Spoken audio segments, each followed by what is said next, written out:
शिखा ने भी अपना एक छोटा सा लिटिल इंडिया यहाँ बसा रखा था। खुद को मशगूल रखने के लिए वह यहाँ बसे प्रवासी भारतीयों के बच्चों को हिंदी भी सिखाती थी।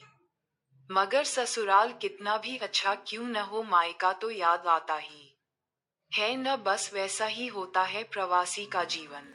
हमारी शिखा का जीवन ससुराल में रहती उस बहू की तरह है जिसे सब सुख मिल रहा है, बस पति का वक्त नहीं मिल पा रहा है।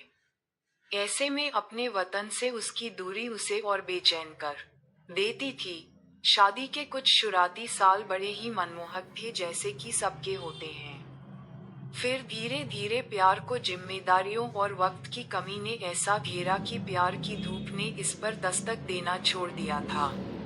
आज 20 साल बाद न तो शेखर के पास वक्त है और न ही शिखा के पास वह जज्बा अपनी प्यार की इस सिंपल सी स्टोरी के किसी भी लम्हे को जीने का। शायद घड़ी की सुइयों ने उनको इतना नचाया कि हाथ पकड़कर वो मस्त होकर नाचना भूल गए। हाँ, कभी कभी किसी रिश्तेदार शादी में है, घोड़ी के आगे दुनिया को अपनी झूठी खुशी का ढकोसला दिखाने के लिए नाच लेते हैं।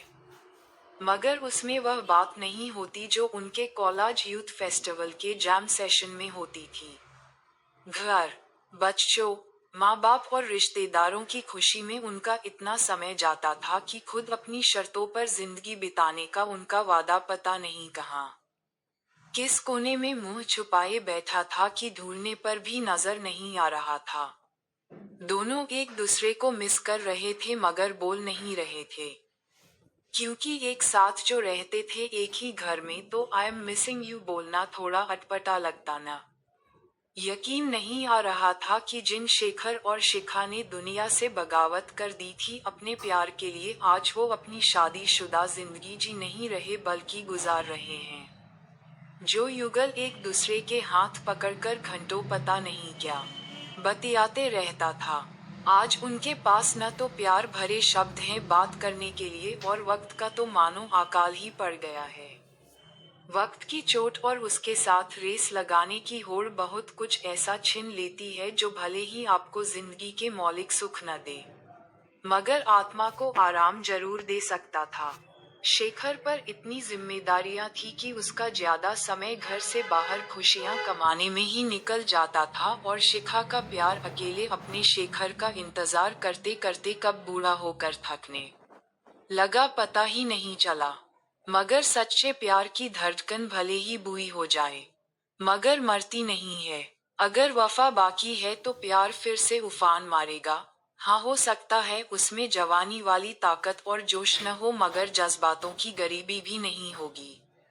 बिन बोले भी प्यार होता है, ये जानना हो तो किसी अधेड़ उम्र के कपल को देख लें, जो शायद लव यू और मिस यू जैसे शब्दों का इस्तेमाल करना छोड़ चुके हैं मगर एक दूसरे की फिक्र नहीं। बात कम करते हैं मगर अपनी यादों में आज भी पुराने दिनों की स्मृतियां को जिंदा रखते हैं। उम्र की मार कह लीजिए या समाज की शर्म जिसके कारण इनका प्यार थोड़ा गुमसुम सा हो गया है।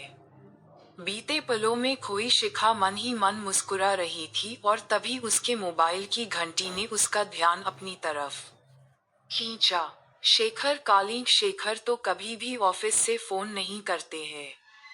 आज क्या बात हो गई, सब ठीक तो है न, कहीं कुछ भूल तो नहीं गई, या फिर न जाने कितने सवाल उसकी चिंता की ओढ़नी लपेटे उसके सामने खड़े होने लगे।